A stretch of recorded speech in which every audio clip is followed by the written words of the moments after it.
Tonight we stand at the base of a mountain pass where the air already burns your lungs, and the tea you just swallowed will be the last you taste for weeks. You tilt your head back and look up. The pass isn't visible from here. It's somewhere up there, hidden behind layers of rock and cloud, tucked into a saddle between peaks that don't even have names in any language you speak. The trail ahead is barely a scratch on the mountainside, a faint line that seems to end every few hundred feet against a wall of stone, only to reappear higher up, impossibly higher up, as if the mountain itself is playing tricks on your depth perception.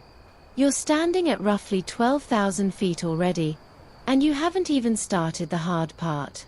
Behind you, the last village you'll see for weeks sits huddled against the slope, its stone houses roofed with flattened tin cans and prayer flags that snap in the wind like 1,000 tiny warnings.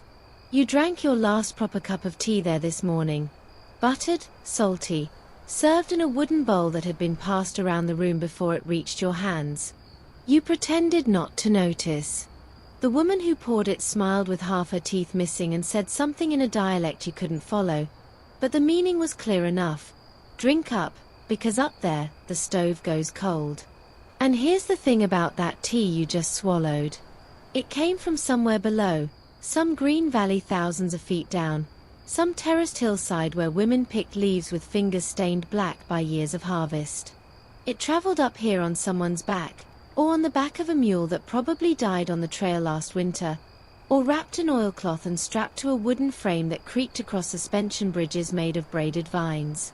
You're about to do the same thing, but in reverse. You're about to carry tea up, over, and through some of the most unforgiving terrain on the planet, not because you're a trader or a porter or a fool, but because tonight you're going to understand what it meant to move tea across the roof of the world before roads existed, before engines existed, before anyone thought to ask whether it was worth dying for a warm drink on the other side of a mountain. Spoiler, they decided it was. You probably won't survive this, statistically speaking. The passes you're about to cross have claimed generations of men and mules, and the cairns you'll see along the trail aren't just decoration. They're gravestones, stacked by survivors who couldn't carry the bodies any further. But that's later. Right now, you're still standing in the thin air, still breathing, still holding the memory of salt and butter on your tongue. The mules are being loaded behind you, their bells clanking in a rhythm you'll learn to hate and then miss desperately. The porters are tying their loads, adjusting straps across foreheads calloused by decades of this work. One of them glances at you, assesses your boots, your jacket, your utterly inadequate preparation, and says nothing. He's seen your kind before. He knows the mountain will teach you what you need to know, or it won't. So, before you get comfortable, take a moment to like the video and subscribe, but only if you genuinely enjoy what I do here.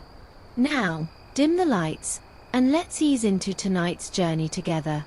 The trail begins immediately, no gentle warm-up, no switchbacks to ease you into the climb. It simply tilts upward and keeps tilting, a staircase built by centuries of feet and hooves and the occasional landslide that rearranged everything and forced a new path around the debris.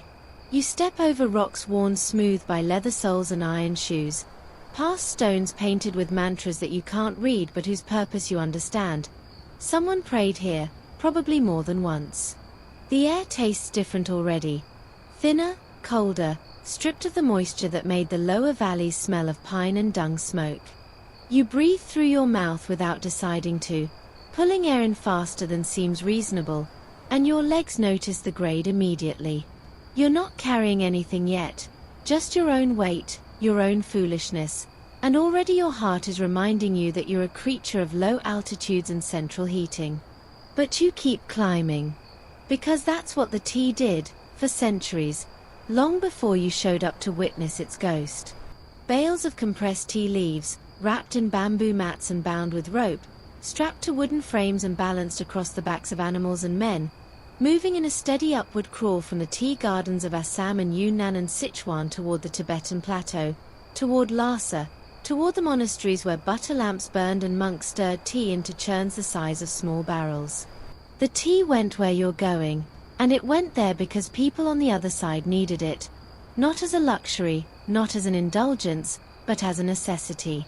Tea, for Tibetans, was a source of calories and warmth, a way to make barley flour edible, a social lubricant and a ritual requirement and a trade good all wrapped into one fermented, compressed brick. Without it, life on the plateau would have been poorer in every sense of the word. So the tea moved. Over passes higher than any in Europe. Through blizzards that could kill in minutes. Across gorges so deep that sunlight only touched the bottom for an hour a day. The tea moved because it had to. And you follow. One foot after another, up the stone steps, past the first prayer flags, past the first cairn, past the first moment when you seriously consider turning back and ordering another bowl of butter tea and pretending this whole idea never occurred to you. But the mule train behind you blocks the trail, and the porters behind them have already committed to the day's march, and somehow you're part of this now, part of a procession that stretches back centuries, part of a story that began long before you were born and will continue long after your bones join the ones already scattered across these slopes. The tea you drank this morning is still in your bloodstream, caffeine and fat and salt giving you a last gift of energy, and you use it to take another step, and another, and another, until the village below shrinks to a cluster of toy houses and the pass above finally, grudgingly, begins to show itself. You discover how geography forced tea to travel impossibly high, turning peaks into pathways because the low road simply didn't exist. Pull out a map for a moment, not the one on your phone, because that won't work up here, but the mental map you've been assembling since childhood, the one where Asia is a big brown blob with some mountains in the middle. Now zoom in.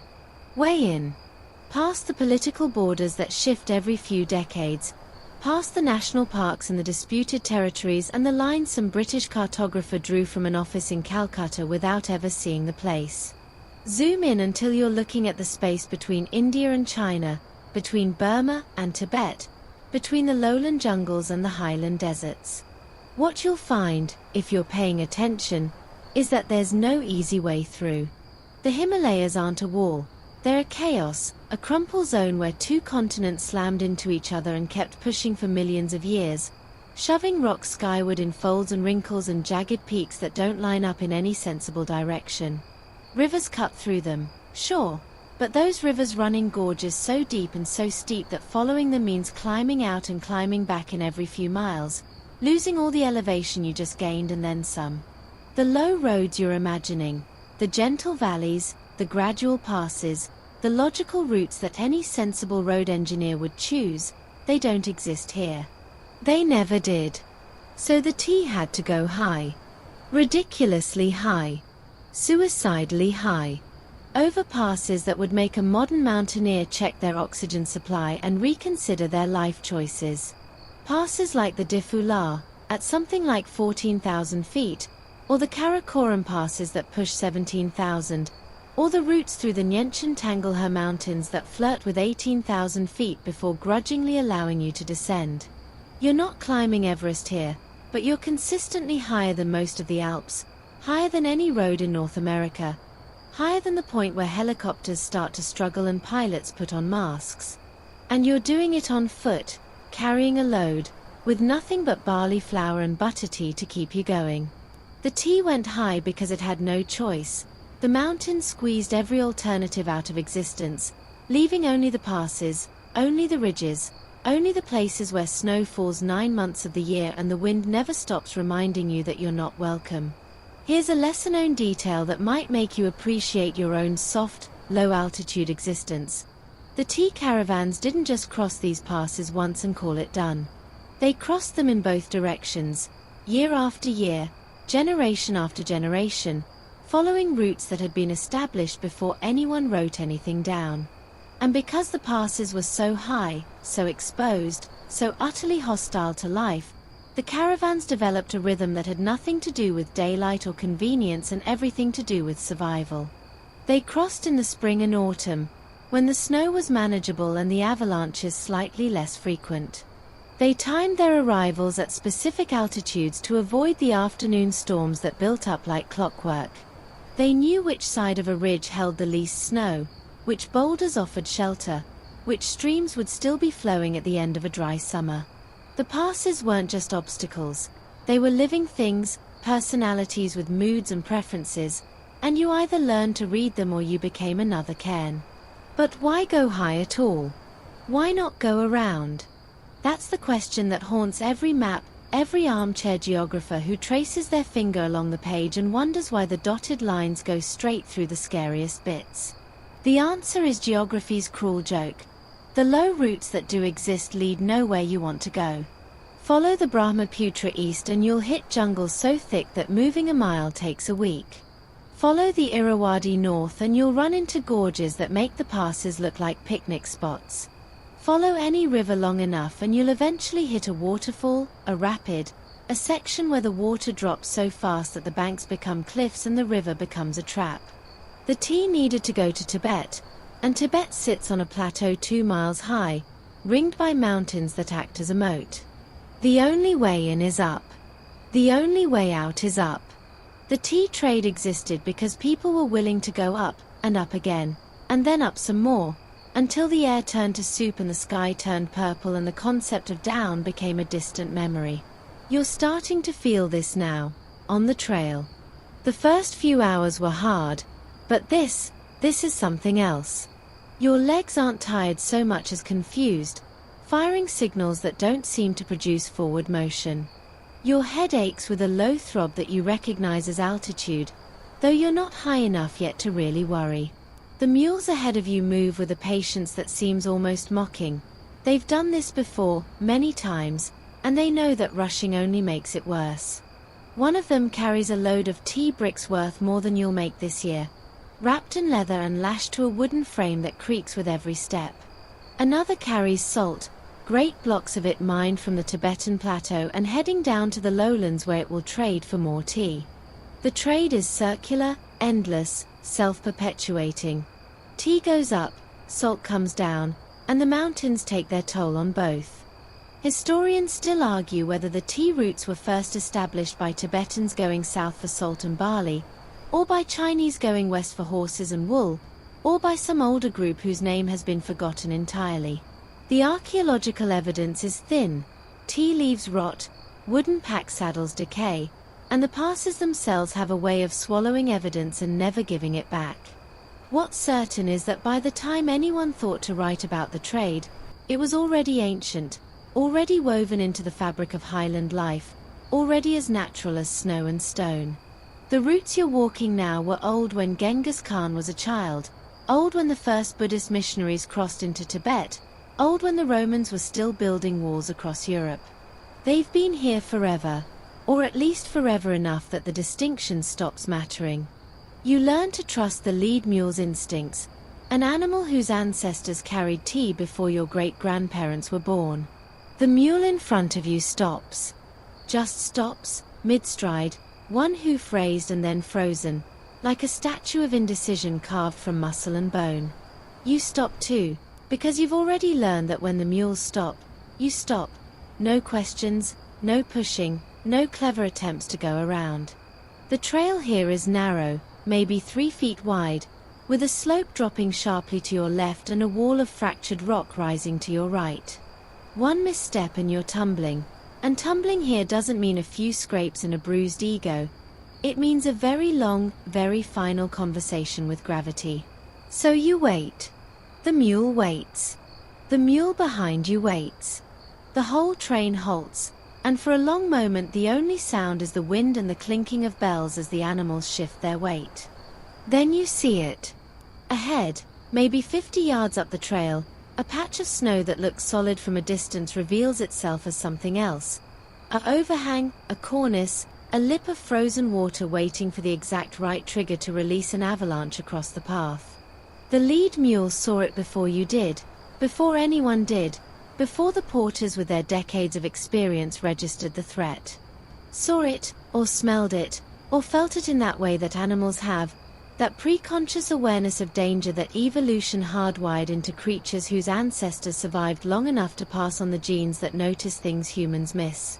The mule turns its head slightly, ears swiveling, and then takes a single step backward, and then another, and the whole train follows because following is what they do, what they've always done. What their mothers taught them and their grandmothers taught them and their great-great-grandmothers taught them back when the tea trade was young and the passes were still being discovered. You learn something in that moment, standing on a ledge at 13,000 feet while a mule decides whether you live or die. You learn that the animals know more than you do. Not in some mystical, Disney princess way. Not because they commune with nature or speak to the spirits of the mountain, but because their ancestors have been doing this exact route for centuries, and the ones that made mistakes didn't pass on their genes. The mule leading your train carries the inherited wisdom of thousands of predecessors, each one a survivor, each one's instincts refined by the simple brutal math of natural selection. The ones that stepped onto unstable snow died. The ones that ignored the smell of ozone before a storm died. The ones that drank from the wrong stream at the wrong altitude died. Only the cautious ones, the observant ones, the ones with that inexplicable sixth sense for danger, lived long enough to reproduce and teach their offspring and become the ancestors of the animals standing in front of you right now, deciding whether the path ahead is safe. Here's a detail that might change how you see those patient, plodding creatures. The mules on the tea routes weren't random animals rounded up from some lowland farm. They were bred for this work, generation after generation, in villages that specialized in producing pack animals for the high passes. The best ones came from specific valleys where the altitude was already high enough to condition their lungs, where the terrain was rough enough to build their sure-footedness, where the winters were cold enough to thicken their coats. They were trained from birth to follow the trail, to trust the lead animal, to ignore the panic that might seize a lesser creature when the wind picked up and the snow started. By the time a mule made its first crossing of a major pass, it had already spent years learning the basics on smaller trails, building muscle memory and instinct until the movements became automatic. And the lead mule, the one at the front, the one whose instincts you're now trusting with your life, that animal had done this dozens of times, maybe hundreds, crossing passes so high that the air itself seemed to disappear. You start watching the mule more carefully after that near miss. You notice how its ears move constantly, scanning sound you can't hear. You notice how it places its feet with exaggerated care on loose scree, testing each step before committing weight. You notice how it sometimes stops for no apparent reason, stares at nothing, and then continues as if nothing happened. And you learn, eventually, that those pauses weren't random. They were responses to things too subtle for your dull human senses. A change in wind direction, a shift in temperature, a distant rumble that hasn't yet reached audible range. The mule is reading the mountain in ways you can't, processing information through senses honed by millennia of survival. And it's doing it while carrying a load that would break your back and while walking on terrain that makes you cling to the rock face like a frightened child. The porters, of course, know all this. They've always known it. They treat the lead mule with a respect that borders on reverence, speaking to it in low tones, offering handfuls of grain at the end of a long day, never striking it even when frustration mounts. The mule, in turn, seems to understand its role, not as a beast of burden but as a guide, a pathfinder, a living connection to every caravan that came before. When the trail forks in ways that aren't marked on any map, the mule chooses without hesitation, and the porters follow without question. When the weather closes in and visibility drops to zero, the mule keeps walking, following a route it can't possibly see, and somehow the trail always appears beneath its hooves. You'll hear stories, if you stay with a caravan long enough, of mules that saved entire trains by refusing to move until an avalanche passed, or by plunging through snow bridges that collapsed behind them, or by standing firm in whiteouts while humans huddled against their warm flanks, trusting the animal's instinct to find shelter. Historians still argue whether the tea routes themselves were shaped by mules or by humans, whether the paths you're following were chosen because mules found them first, or whether humans picked the routes and then bred mules capable of walking them. The evidence suggests a partnership, an ancient collaboration between species that slowly, over centuries, carved a network of trails across the most hostile terrain on Earth. The mules provided the sure-footedness, the endurance, the instinct for survival. The humans provided the tea, the trade, the reason to cross at all. Neither could have done it alone, and both knew it on some level deeper than language. You wrap and strap leaves into loads that can survive blizzards, avalanches, and river crossings without losing value or flavor. Morning comes cold and gray, and before you've fully shaken off the stiff discomfort of sleeping on packed earth, the porters are already working. You watch them from your sleeping mat, still half wrapped in blankets, as they approach the pile of tea bricks that arrived yesterday on someone else's back. The bricks themselves are unremarkable, dark, compressed, roughly the size and shape of a small loaf of bread, with a surface that hardened into something almost like wood. They don't look like the tea you know, the loose leaves that swirl in hot water and unfurl into something recognizable. These are tea as cargo, tea as currency. Tea is something that needs to survive weeks of brutal travel before it ever meets boiling water. The first lesson comes quickly. Tea is fragile. Not in the way you might think, it won't bruise like fruit or shatter like glass, but in ways that matter more up here. Moisture is the enemy. If a tea brick gets wet, really wet, it starts to ferment, then rot, then mold, until what arrives at the trading post is worthless, unsellable, fit only for throwing into a river. But moisture is everywhere on these trails, in the snow that drifts across passes, in the rivers that must be forded, in the sweat that soaks through every layer of clothing by midday. Keeping tea dry means wrapping it in layers that would make a Russian nesting doll jealous. Oilcloth first, treated with yak butter until the fibers are saturated and water beads on the surface. Then bamboo matting, woven tight enough to shed snow, flexible enough to absorb impacts. Then rope, braided from yak hair, wrapped in patterns that have been passed down for so long that no one remembers who invented them. Then more rope, because the first rope might fail, and failure here means losing a load that represents months of work and a year's income. You step closer, wanting to help, wanting to learn, wanting to prove that you're more than just dead weight on this journey. One of the porters, the oldest, the one with fingers bent by decades of cold and straps, looks at you and tosses a coil of rope in your direction. He says something in a language you don't understand, but his hands tell the story. Wrap, twist, pull tight, repeat. You kneel beside a stack of tea bricks and begin, and immediately you understand that you know nothing. The rope slips. The tension is wrong. The pattern you're attempting looks nothing like the neat, geometric binding on the porter's loads. He watches for a moment, then reaches over and undoes your work with a patience that feels like judgment. Then he shows you again, slower this time, his bent fingers moving with a precision that seems impossible given their shape. Wrap, twist, pull, repeat. You try again, and this time it's slightly less wrong, and he nods once, which might be approval or might be resignation, and moves on to his own work. Here's a detail that might make you appreciate that brick of tea in your grocery store. The tea that traveled these routes wasn't the delicate, single-origin, hand-processed leaf that connoisseurs obsess over today. It was coarse, robust, often mixed with stems and older leaves that could survive compression and travel. The finest teas went to the emperor's court, not to Tibetan nomads who would boil them for hours with butter and salt. But coarse didn't mean worthless. Far from it. The compression process, developed over centuries, actually preserved the tea better than loose leaves could, allowing it to age in ways that changed its flavor profile. Some traders claimed that tea that had crossed the high passes tasted better for the journey, that the months of exposure to cold and altitude and movement transformed it into something that couldn't be replicated in lowland warehouses.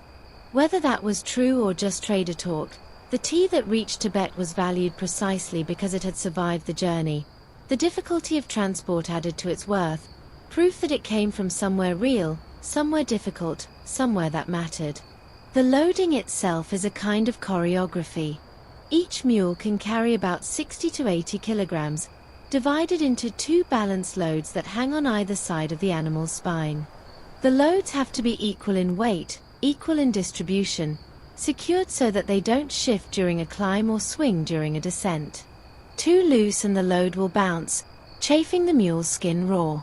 Too tight and circulation gets cut off, leading to sores that never heal. The perfect tension is something you learn by feel, by watching the animal's response, by noticing the way it walks after the straps are tightened. A good loader can balance a load without thinking, can look at a pile of bricks and bundles and know instantly how to arrange them for maximum stability. You are not a good loader.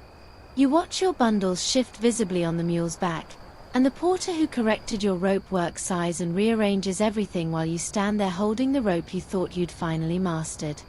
The variety of loads surprises you. Not just tea bricks, though those are the bulk of it. There's salt, wrapped in hide and lashed to wooden frames. There's wool, compressed into bales so dense they barely yield to pressure.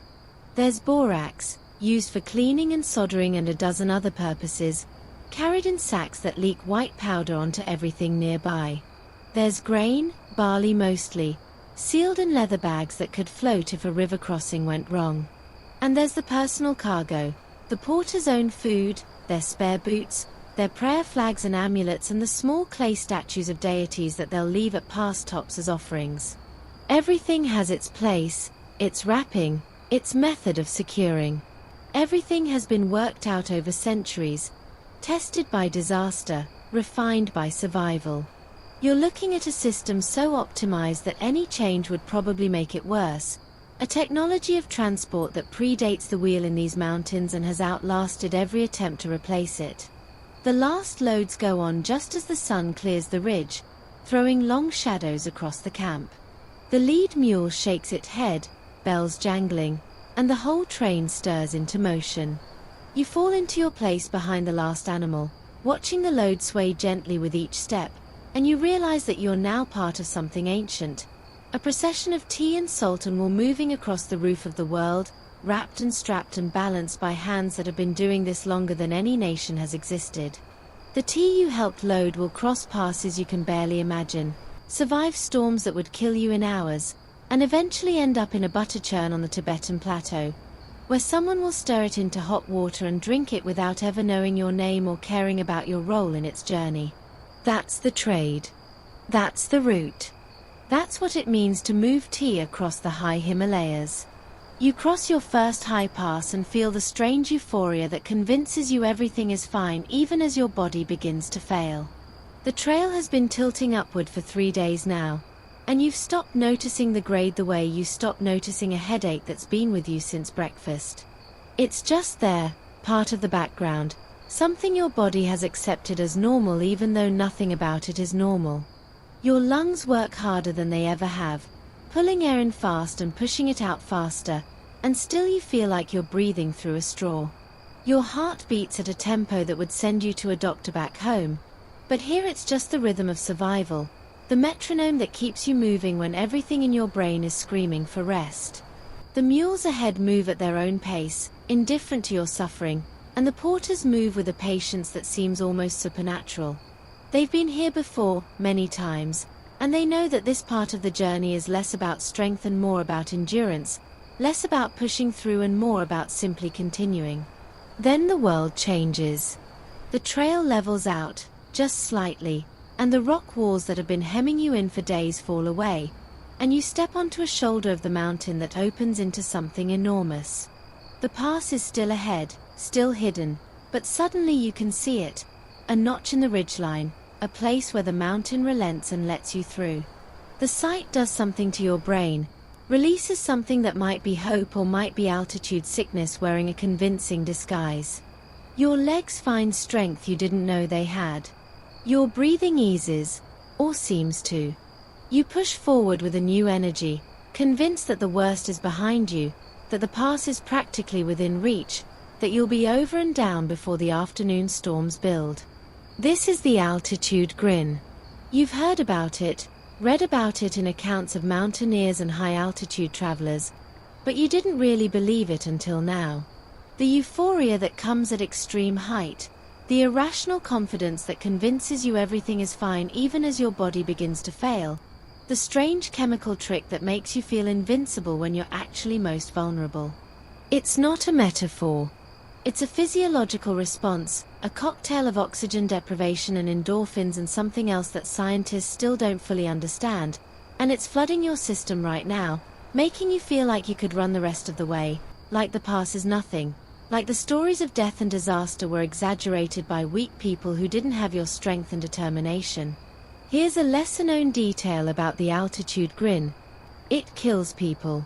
Not directly, but indirectly, by convincing them they're fine when they're not, by encouraging them to push harder when they should rest, by masking the symptoms of cerebral edema and pulmonary edema until it's too late to turn back.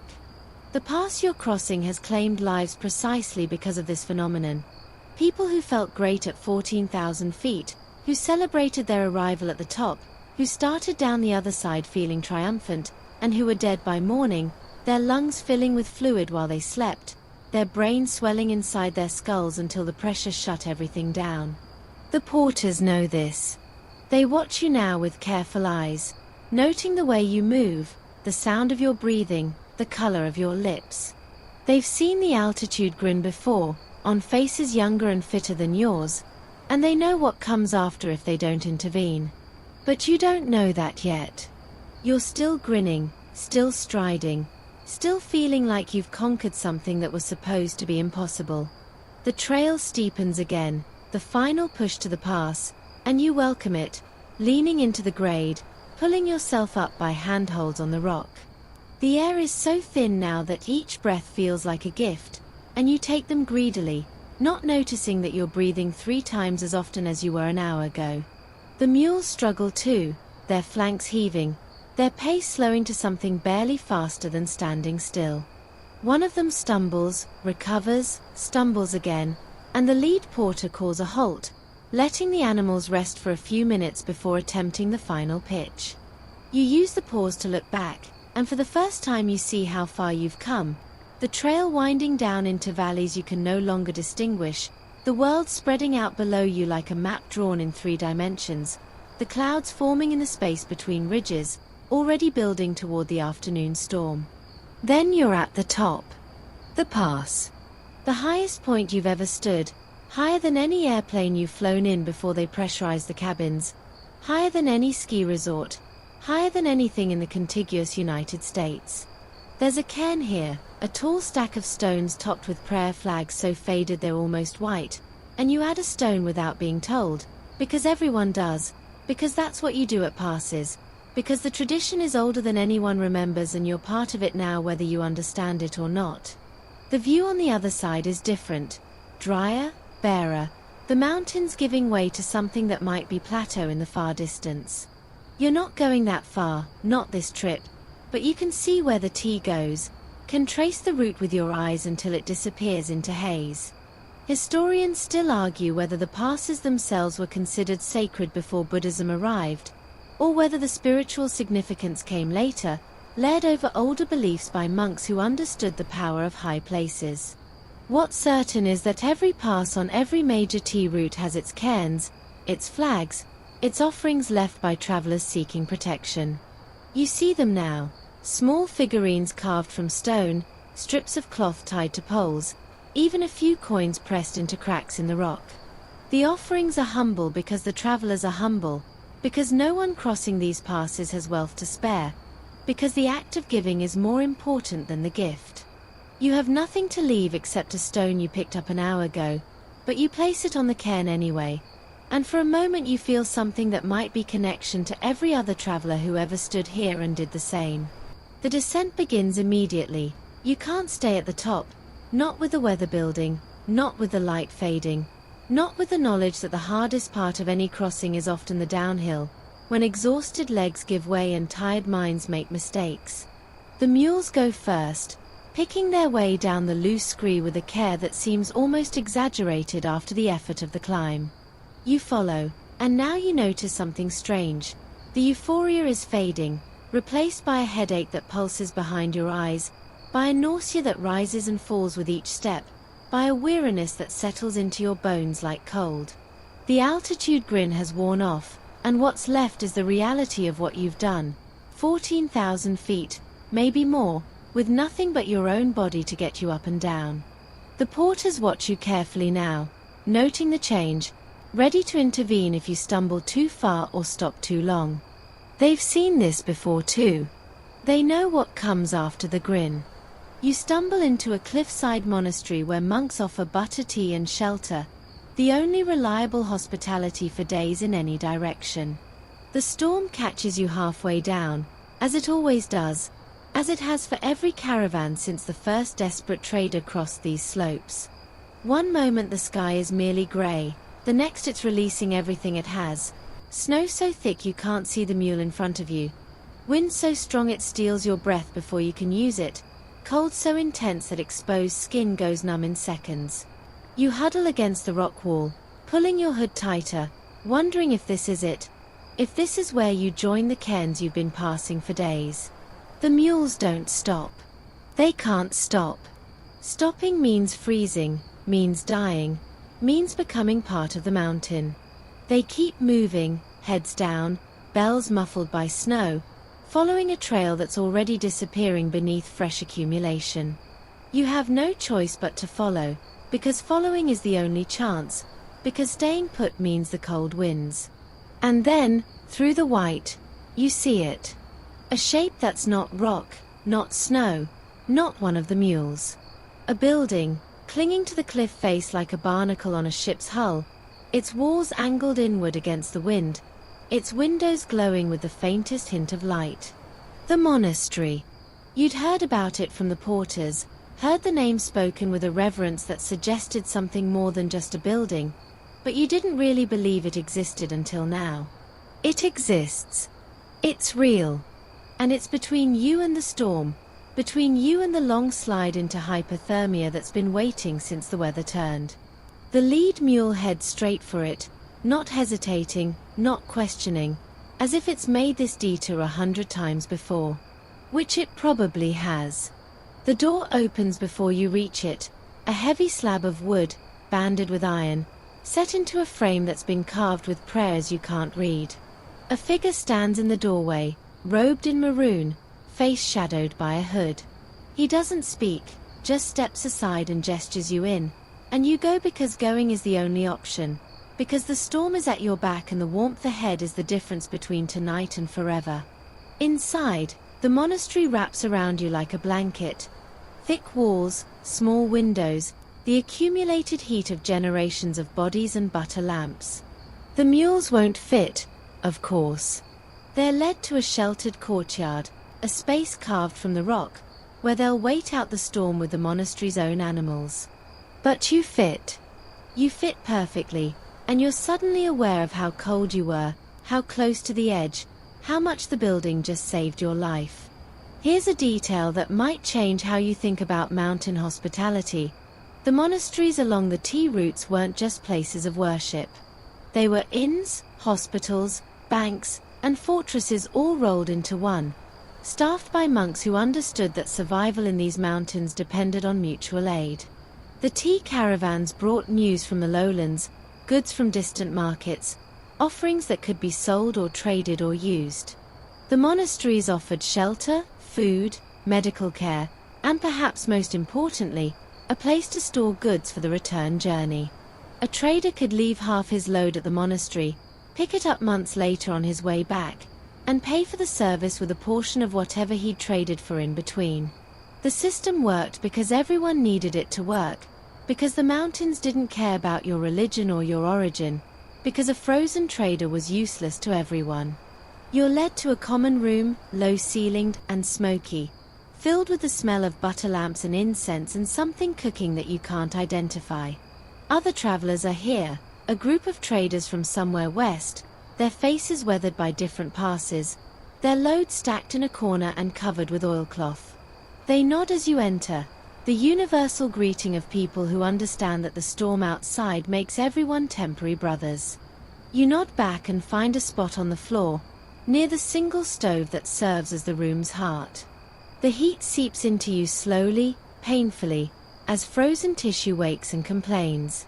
You flex your fingers, your toes, checking for frostbite, finding nothing worse than numbness. The monks move through the room with quiet efficiency, offering wooden bowls of something hot, and you take yours without asking what it is. It's butter tea. Of course it's butter tea. The same drink you had at the start of this journey, the same drink you'll have at the end, the same drink that fuels every conversation and every negotiation and every moment of rest in this part of the world. You sip it and feel something loosen in your chest. The monk who answered the door settles near you, cross-legged, his robes pooling around him like water. He speaks some version of the trade language, enough to ask where you're from, where you're going, what you carry. You tell him, or try to, and he nods as if he already knew, as if every traveler who stumbles through his door tells the same story. Then he asks something unexpected. He asks about the tea. Not the trade, not the loads, not the bricks you helped wrap and strap. He asks about the taste, the quality, the color when it brews. He asks because he's been drinking this tea his whole life, because the monastery's supply comes from caravans just like yours, because the tea that reaches this height is the only tea he'll ever know. You realize, with a small shock, that you have no answers. You've been carrying tea for days, sleeping beside it, trusting it with your life, and you've never once tasted it. You've never brewed a brick, never watched the leaves unfurl, never added salt and butter and churned it into the drink that keeps people alive up here. The monk smiles at your confusion, a smile that holds no judgment, and refills your bowl. Historians still argue whether the monasteries along the tea routes were primarily religious institutions or commercial ones, whether the monks saw themselves as servants of Buddha first and innkeepers second, or whether the trade supported the religion in ways that blurred the distinction. The evidence suggests both, always both, because in these mountains nothing exists in isolation. The prayers the monks chant are also negotiations with the gods who control the passes. The offerings they receive are also payment for shelter. The tea they drink is also the commodity that keeps the whole system moving. You can't separate the sacred from the practical any more than you can separate the storm from the shelter, and trying to do so would miss the point entirely. The storm rages through the night, rattling the monastery's walls, piling snow against its door. You sleep on the floor with the other travelers, wrapped in blankets that smell of smoke and wool, and you dream of passes you've crossed and passes still ahead. In the morning, the world is silent, transformed, the snow so deep that the trail has vanished entirely. But the monks know the way. They've been here for centuries, watching storms come and go, and they know which slopes hold their snow and which will slide, which routes are safe and which are traps. One of them will guide you to the next shelter, the next monastery, the next place where the tea route offers hospitality to those who need it. That's the system. That's how it works. That's how it's always worked, long before you arrived, long after you'll leave. You witness how deals were struck without words, using sleeve touches and head nods while blizzards howled outside.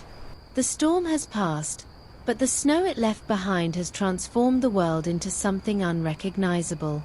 Trails are buried, passes are invisible, and the monastery's courtyard has become a temporary prison for a dozen caravans waiting for conditions to improve. You should be frustrated by the delay. Every day you're not moving is a day you're not earning, a day the tea isn't reaching its destination. But there's something about this forced pause that feels necessary, almost ceremonial. The traders are here, the goods are here, and for the first time on this journey, there's time to do what the tea route is really about: exchange. You notice it first in the courtyard, where a group of men have gathered despite the cold, their breath pluming in the thin air. They're from different caravans, some heading up, some heading down, some going places you've never heard of. They stand in a loose circle, not quite facing each other, and for a long moment no one speaks. Then one of them steps forward, reaches into his robe, and withdraws a sample of something. Salt, you think, from the way it catches the light. He holds it out, not to anyone in particular, just into the space between them. Another man steps forward, touches the salt, rubs it between his fingers, brings it to his tongue. He nods, once, and then reaches into his own robe and produces a sample of his own. Tea, a fragment of brick that he breaks with his hands and offers in the same way. The first man takes it, smells it, runs his thumb across its surface. He nods. And then, without a word, they step back into the circle and the whole thing starts again with someone else. You watch, fascinated, as the dance continues. No one speaks. No one makes an offer, a counteroffer, a demand. They simply show their goods, assess each other's goods, and signal acceptance with the slightest of gestures. A head tilt, a raised eyebrow, a finger tapped against a sleeve. The negotiations happen in a language you can't hear, a vocabulary of micro-movements developed over centuries of trading in conditions where speech was impractical or dangerous. In a blizzard, you can't shout offers across the wind. In a crowded tea house, you can't discuss prices where everyone can hear. In the presence of bandits, you can't advertise what you're carrying. So the traders developed a system that needed no words, a code of gestures so subtle that an outsider could watch for hours and never realize a deal was being struck. Here's a lesser-known detail about the tea route silent auctions. They weren't just practical, they were also theatrical, performances in which traders demonstrated their skill and reputation through the elegance of their gestures. A man who moved too quickly was desperate, easy to exploit. A man who moved too slowly was inexperienced, not to be trusted with valuable goods. The perfect negotiation unfolded at a pace that seemed almost choreographed, each gesture flowing into the next, each participant reading the others with an accuracy that would make a modern psychologist envious. The goods themselves became props in this performance, held just so, offered just so, withdrawn just so if the response wasn't right. You could tell a trader's origin by the way he showed his salt, his status by the way he assessed another's tea, his intentions by the angle of his head when he stepped back from the circle. You're so absorbed in watching that you almost miss the moment when one of the traders glances at you. His older than anyone you've seen on the trail. His face a map of wrinkles that could be read like a route description. He holds your gaze for a moment, then looks down at his sleeve, then back at you. You have no idea what he's asking, but you understand that he's asking something, that you've been included in the negotiation without realizing it, that your presence in the courtyard has been noted and weighed and somehow valued. You look away, unsure of the protocol, and when you look back he's already engaged with someone else, the moment gone, the opportunity missed. You've just failed your first test as a trader, and you didn't even know you were being tested. The deals continue through the morning, moving from the courtyard to the monastery's common room as the cold drives everyone inside. Now the negotiations happen over butter tea, the bowls becoming part of the language. A sip means patience, a drained bowl means readiness to conclude, a bowl pushed forward means an offer that requires immediate response. You start to see patterns, rhythms, the way experienced traders build relationships that will outlast any single transaction. A man who sells you salt today might buy your tea next year, might shelter you in a storm, might guide you through a pass you've never crossed.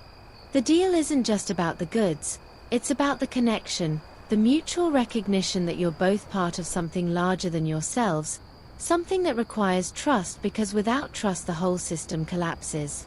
By afternoon, the first deals are done. Goods change hands without any written record, without any receipt, without anything except the nods and gestures you've been watching all day. A load of tea that crossed the same pass as you cross now belongs to someone heading down, someone who will carry it to lower elevations where it will trade for something else.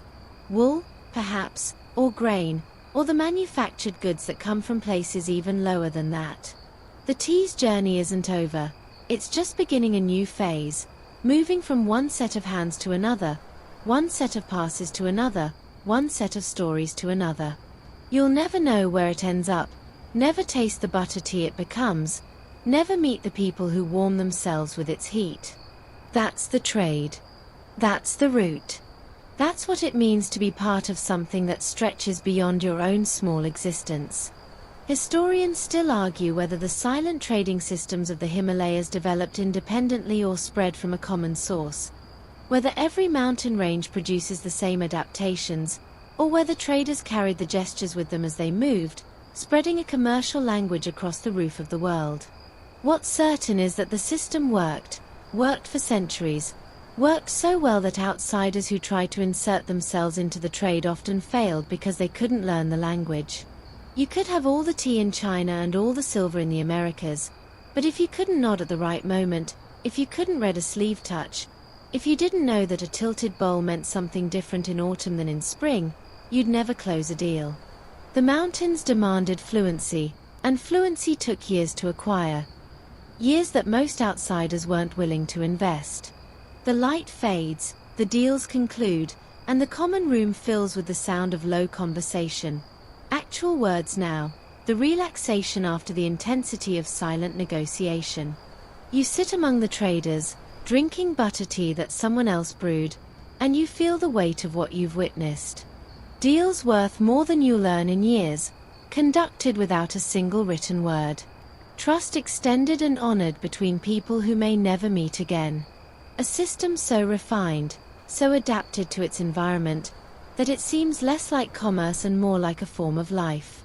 The tea you helped load will continue its journey because of deals like these, because of gestures you barely understood, because of a language you couldn't speak. And somewhere ahead, on a pass you'll never cross, someone else will nod at just the right moment, and the tea will move again.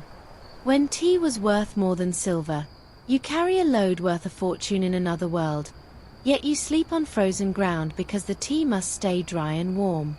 Morning comes cold and clear, the storm a memory now, the trail ahead finally visible. You help load the mules, your movements quicker now, more confident, the rhythm of straps and ropes becoming almost automatic. The tea bricks you handle have been traded twice since you started this journey. Once at the monastery, again somewhere in the night while you slept, and their value has increased with each transaction. You don't know exactly what they're worth, not in terms you understand, but you've seen enough to guess. A single brick could buy a month's labor in the lowlands. A load could purchase a house, a field, a future. The mule in front of you carries more wealth than most people in the world will ever possess, and it carries it on its back, across passes that could kill it in hours. You think about this as you walk. About value, about worth, about the strange alchemy that turns dried leaves into portable fortune. In Lhasa, tea was currency, literally, used to pay taxes and settle debts and calculate dowries. A family's wealth was measured in bricks stored in their attic, aging like investments, gaining value with each year they survived. Silver and gold were fine for the lowlands, but up here tea was better because you could drink it if you had to, because it didn't freeze or shatter, because it reminded you of green things growing in valleys you'd never see again. The tea you're carrying might end up as payment to a monastery, as tribute to a noble, as gift to a bride's family. It might sit in someone's storehouse for decades, slowly darkening, slowly transforming, waiting for the moment when it would be needed most. Here's a detail that might make you reconsider the contents of your own pantry. Tea bricks were often mixed with things that had no business being in tea. Not to cheat anyone, though that happened too, but because the tea itself was just one ingredient in a beverage that was more about sustenance than flavor. Butter, salt, barley flour, sometimes even meat were added to the churn, creating a drink that was less like the tea you know and more like a thin soup, a portable meal that could keep a nomad going through a long day on the plateau. The tea brick was the base, the thing that made everything else work, but it wasn't the point. The point was survival, and survival required calories and warmth and the social ritual of sharing a bowl with someone who might save your life tomorrow. You're carrying all of this on your back, metaphorically if not literally. The mules do the actual work, but you're part of the system now, part of the chain that moves value from where it's grown to where it's needed. And because you're part of it, you share in its contradictions. You sleep on frozen ground, your blanket thin against the cold, while the tea beside you is wrapped in layers of wool and oilcloth, protected from the very elements that threaten your own existence. You eat barley flour mixed with water, the simplest possible fuel, while the tea you guard could buy a feast in any village below. You shiver through the night, checking the loads, making sure nothing has shifted, nothing has gotten wet, nothing has been damaged by the cold that seeps into your own bones and won't let go. The porters don't complain. You've noticed this about them. They don't complain about anything, not the cold, not the altitude, not the loads that would break your back after an hour. They accept the conditions as given, as natural, as simply what the mountains require. When you ask one of them, the youngest, the one who speaks a little of your language, why they don't try to make things easier, he looks at you as if you've asked why snow is cold. This is the work, he says. This is what we do. The tea is worth more than we are, and that's how it should be, because the tea goes to people who need it, and we are just the ones who help it get there. You want to argue, to point out that his life is worth more than any commodity, but you don't. You can't. Because up here, in the thin air and the frozen nights, his logic makes a kind of terrible sense. The trail climbs again, not as steep as before but persistent, grinding, the kind of grade that wears you down through sheer duration rather than intensity. You pass more cairns, more prayer flags, more evidence of those who came before and didn't make it. Some of the cairns are old, stones weathered and moss-covered, their stories lost to time. Others are fresh, the rocks still sharp, the offering still bright, the memory of the dead still present in the way the porters pause and murmur prayers as they pass. You add a stone when no one's watching, a small acknowledgement of lives you'll never know, deaths you can't imagine. The tea keeps moving. It always keeps moving. At night, around a fire made from dung, there's no wood up here, hasn't been for days. The porters talk in low voices about the loads they've carried. One of them once transported a shipment of tea so valuable that armed guards accompanied the caravan for the entire journey. Another once lost a load to a river crossing, watched bricks worth years of labor float away in the current, and spent the next 3 years working to pay back what he'd lost. The stories are casual, almost matter-of-fact, as if losing everything is just another risk of the profession, as common as altitude sickness or frostbite. You listen and say nothing. Because what can you say?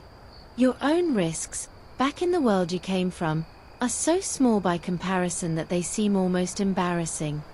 Historians still argue whether the tea roots created the wealth of the Himalayan kingdoms or merely redistributed it.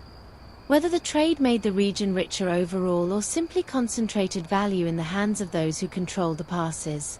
What's certain is that the tea itself became a kind of supercurrency, more stable than silver, more portable than gold, more useful than either because you could drink it when the market collapsed. Empires rose and fell, borders shifted, languages died out, but the tea kept moving, kept its value, kept being worth more than the lives it cost to transport. That's the dark side of the trade, the part that doesn't make it into the romantic stories. The tea was worth more than the people who carried it, and everyone involved knew it, and they did it anyway because what else was there? You sleep that night with your back against a load of tea, feeling its warmth through the wrappings, its solidity against your spine. In the morning, you'll move again, carrying value you'll never own toward people you'll never meet. The tea will outlast you, outlast the mules, outlast the porters and the passes and the entire system that moves it. That's the point. You realize. That's always been the point. The tea goes on, and you're just part of its journey. You walk past stone cairns marking those who fell, and you learn why every porter carried a mantra wrapped around their neck. The trail today is lined with them. Cairns of every size, every age, every state of repair, some tall and carefully stacked, others just loose piles of rocks that might be graves or might be trail markers or might be both. You've been passing them since the first day, but now they're everywhere, clustered at switchbacks, gathered at the bases of avalanche slopes, scattered across the wide places where caravans used to rest. Each one marks a death. Not always, sometimes they're just offerings, just prayers, just stones placed by travelers seeking protection. But mostly they're graves. Mostly they're the only memorials the mountains allow for people whose bodies couldn't be carried down, whose names couldn't be preserved, whose stories ended somewhere between one valley and the next. You stop at one of the larger cairns, a structure that must have taken days to build. Its stones brought from far away because nothing this size grows naturally on these slopes. The porters stop too, without discussion, without signal. They gather around the cairn, each one reaching into their clothing and withdrawing something small. A scrap of cloth, a stone, a piece of paper folded into a tight square. They press these offerings into cracks in the cairn, murmur words you can't hear, and then step back. One of them gestures for you to approach, and you do, not sure what's expected. He points to the cairn, then to his own neck, where a cord disappears beneath his clothing. You've seen those cords before, noticed them on every porter, but you never asked what they were. Now you understand. They're mantras. Prayers written on paper, folded into tiny packets, wrapped in cloth, worn against the skin from the moment a porter starts this work until the moment they stop. Whether that stop comes in a village or on a slope like this one. Here's a detail that might make you think differently about the people who built these routes. The mantras weren't just for protection. They were also identification, a way to ensure that if a porter died on the trail and his body was found, someone would know his religion, his sect, his village. The mantra wrapped around his neck contained his name, his lineage, his prayers for the afterlife, everything needed to guide his soul to the right place and inform his family of his fate. In a world without written records, without formal identification, without any of the systems you take for granted, the mantra was the only proof that a person had existed, the only hope that someone would remember. You look at the cairn in front of you, at the hundreds of stones that must represent hundreds of lives, and you wonder how many of those lives are still remembered, how many names are still spoken, how many families ever learned what happened to their sons and fathers and brothers. The porters don't linger. They've done this before, many times, and they know that mourning is a luxury the mountains don't allow. One of them touches your shoulder, gently, and you follow him away from the cairn, back to the trail, back to the work of moving tea. But something has changed. You notice now how each porter walks, how they place their feet, how they check the slope above them before committing to a traverse. You notice the way they watch each other, ready to grab a falling man, ready to shout a warning, ready to do whatever's needed because next time it might be them. The mantras bounce against their chests with each step, a constant reminder of what they carry and what they risk. You don't have a mantra. You never thought to get one. And suddenly that omission feels like a mistake, like walking into a storm without a coat, like crossing a pass without a guide. The trail narrows, hugging a cliff face that drops away into nothing. Below, far below, you can see the river that carved this gorge, a thin white line that seems almost imaginary at this distance. One misstep here and you'll join it, falling for seconds that will feel like hours before the rocks end everything. The mules know this. They place each hoof with exaggerated care, their bodies pressing against the rock wall as if trying to become part of it. You press too, your cheek against cold stone, your hands finding holds that aren't really holds, your feet finding ledges that aren't really ledges. And in that moment of maximum exposure, you understand something about the cairns you've been passing. They're not just memorials. They're warnings. They're the mountain's way of saying, this is what happens. This is what waits. This is what you become if you forget, even for a second, where you are and what you're doing. The porters don't talk on sections like this. No jokes, no stories, no casual conversation. They focus entirely on the trail, their breath coming in controlled rhythms, their eyes fixed on the next step, the next handhold, the next place where the path widens enough to breathe. You follow their example, shutting down everything except the immediate need to survive this 1 minute, this one step, this one moment of exposure. The tea on the mule's back shifts slightly with each movement, the loads creaking, the rope straining. If a mule fell, the tea would fall too, scattering across the slope, lost forever. But the mules don't fall. They've been doing this longer than you've been alive, and their ancestors were doing it before that. And the ones that fell are represented by cairns somewhere below, assuming anyone found them to stack the stones. You make it across. Everyone makes it across, this time. The trail widens, the exposure lessens, and the porters resume their low conversation as if nothing happened.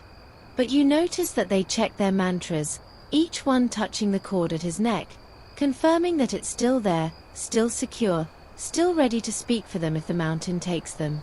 You touch your own neck, finding nothing, and for a moment you feel profoundly alone, cut off from whatever protection these men believe in, whatever comfort their prayers provide.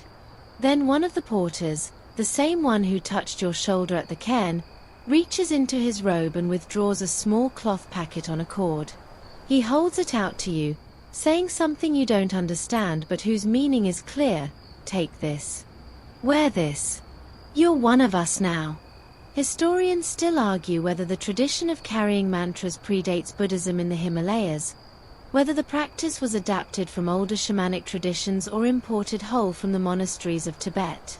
What's certain is that by the time the tea routes were established, every porter carried something, a mantra, an amulet, a charm blessed by a lama, and that these objects were as essential to survival as food and shelter.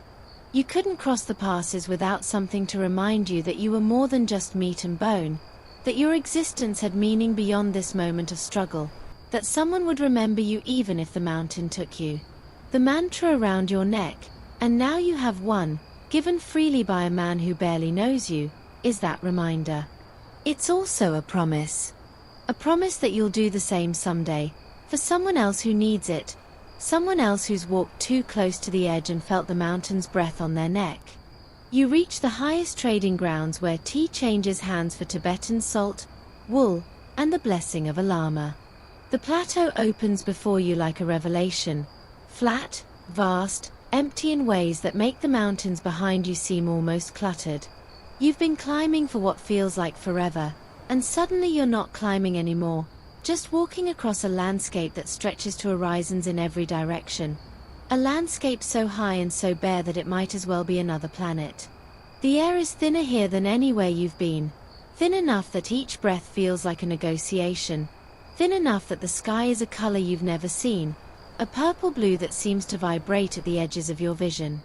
This is the Tibetan Plateau, the roof of the world, the destination that every tea brick you've carried has been trying to reach since it left the lowlands. And it's full of people.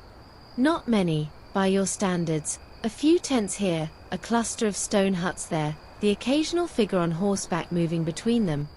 But people nonetheless, people who live at altitudes that would kill you in weeks, people whose entire existence is adapted to conditions you can barely survive. They're waiting for you, or rather they're waiting for the tea you're carrying, because tea is what makes this plateau habitable.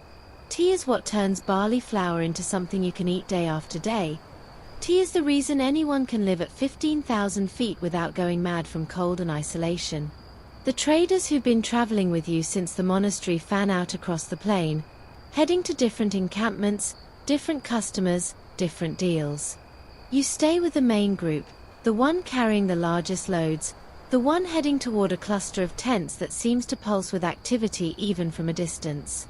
The trading ground, when you reach it, is nothing like the silent auctions of the monastery courtyard. Here, deals happen in the open, with shouting and laughter and the constant lowing of yaks being led from one owner to another.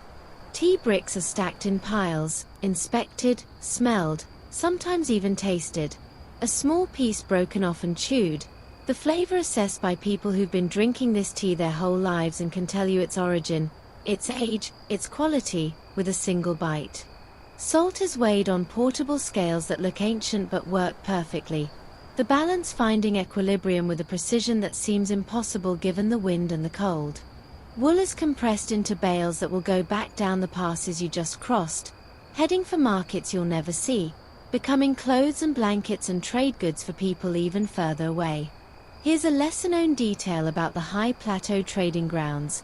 They were also social events, gatherings where nomads who'd spent months in isolation could reconnect with the wider world. Weddings were arranged here, disputes settled, stories exchanged. Lamas came down from their monasteries to bless the trade, to collect offerings, to remind everyone that commerce without compassion was just greed. The tea caravans brought news from the lowlands, political changes, natural disasters, the births and deaths of kings, and carried back news from the plateau in return. For a few weeks each year, the trading ground became the capital of a nation that had no permanent cities, the heart of a culture that defined itself by movement rather than settlement. You watch as a lama makes his way through the crowd, his maroon robe standing out against the brown and grey of everything else. He stops at each major transaction, murmuring prayers, touching the goods, blessing the exchange. When he reaches your group, he pauses, looks at the tea bricks stacked nearby, and then looks at you. His eyes are old, older than anything you've seen, and they hold a knowledge that makes you feel suddenly exposed. He says something to the lead porter, who answers in a language you don't understand, and then the lama reaches out and touches your forehead with something. A small statue, a ritual object, you can't quite see what. The touch is light, almost nothing, but you feel it somewhere deeper than your skin, a warmth that has nothing to do with temperature. Then he moves on, and the transaction resumes as if nothing happened. The deal that follows is unlike anything you've witnessed. The lead porter and a Tibetan trader sit facing each other, a pile of tea bricks between them, a pile of salt blocks beside them. They don't speak. They don't gesture. They simply look at each other, and at the goods, and at the sky, and at the mountains in the distance. Minutes pass. Then the Tibetan trader reaches out and moves one tea brick from the pile to his side. The lead porter watches, then reaches out and moves two salt blocks in the opposite direction. The Tibetan trader nods, once, and then reaches out and moves another tea brick. The process continues, slow and deliberate, each transfer carrying weight that goes far beyond the physical. When it's done, and you're not sure exactly when it becomes done, the two men stand, embrace, and share a bowl of butter tea that someone produced from somewhere. The deal is complete. Years of work, months of travel, days of negotiation, all concluded in a silence that spoke louder than any words. You ask the young porter, the one who speaks your language, what just happened. He tries to explain, but the explanation gets lost in translation, in concepts that don't exist in your world. Something about balance, about relationship, about the understanding that a fair deal is one where both parties feel they've given something and received something, where the exchange strengthens the bonds between people rather than simply transferring goods. The tea and salt are almost incidental, he says. What matters is that next year, when the caravan returns, the same trader will be here, and they'll deal again, and their children will deal with each other, and the connection will continue long after both of them are gone. You nod as if you understand, and maybe you do, a little. But mostly you're just watching, absorbing, trying to fit this into the framework of commerce you brought with you from the lowlands, a framework that seems increasingly inadequate with each passing day. Historians still argue whether the high plateau trading grounds were primarily economic or cultural institutions, whether the goods mattered more than the relationships, or whether the relationships were the whole point. The evidence suggests that for the people who actually did the trading, the question would have made no sense. The goods were the relationships, and the relationships were the goods, and trying to separate them was like trying to separate tea from water after it's been brewed. You came here thinking you'd learn about tea, about trade, about the movement of commodities across impossible terrain. Instead, you're learning about people, about connection, about the ways that humans find to matter to each other in places where nothing else matters at all. You find yourself hunted by plant hunters who will do anything to smuggle tea seeds out of China and break the monopoly. The trading ground buzzes with a new kind of energy today, something beneath the usual commerce that you can't quite identify. The porters are restless, looking over their shoulders, speaking in lower tones than usual. You ask the young porter what's happening, and he glances around before answering. There are strangers here. Not the usual strangers, not traders from other valleys, not nomads from distant pastures, but real strangers, men who don't belong, men whose questions are too specific, whose interest in tea goes beyond the normal curiosity of buyers. The porters don't like them. The porters are watching them the way they watch avalanche slopes before crossing, with a wariness that suggests they've seen this before and know how it ends. You spot them eventually, two men sitting apart from the main trading area, dressed in clothes that don't quite fit the plateau, their skin too pale, their hands too soft. They're trying to blend in, and failing, because no one blends in up here unless they've been here for years. One of them notices you watching and looks away quickly, too quickly, the movement of someone who doesn't want to be noticed. You've seen that look before, in other contexts, other places. It's the look of someone engaged in something they shouldn't be, something that could get them killed if they're caught. You don't know what they're doing yet, but you know it's not legitimate trade, not honest commerce, not the kind of exchange that happens in the open with blessings and butter tea. Here's a historical detail that reads like spy fiction. In the 19th century, the British Empire became obsessed with breaking China's monopoly on tea. China had held the secrets of tea cultivation for millennia, and they guarded those secrets the way you'd guard the combination to a vault. No seeds, no plants, no information about processing was allowed to leave the country. But the British wanted to grow tea in their own colonies, India, Ceylon, anywhere they could control, and they were willing to do almost anything to get it.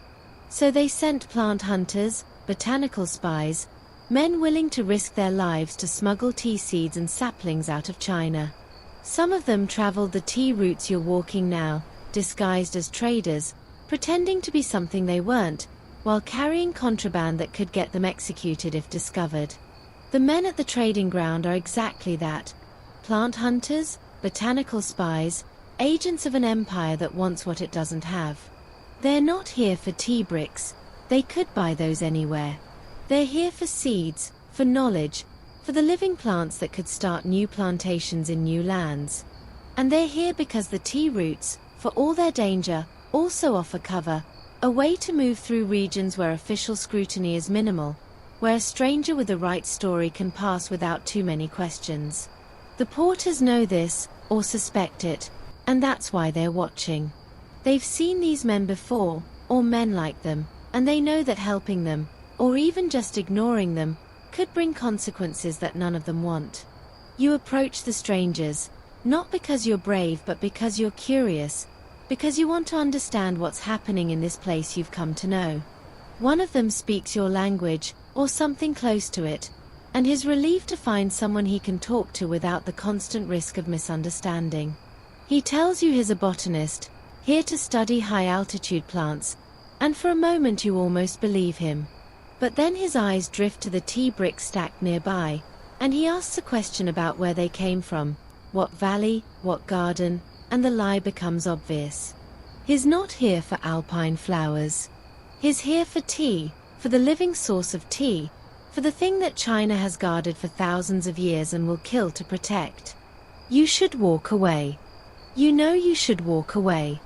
But something keeps you there, listening, as he spins a story about scientific curiosity, about the advancement of knowledge, about the benefits that tea cultivation could bring to people who currently have nothing. He's good at this, you realize, good at making theft sound like philanthropy, good at wrapping imperialism in the language of progress.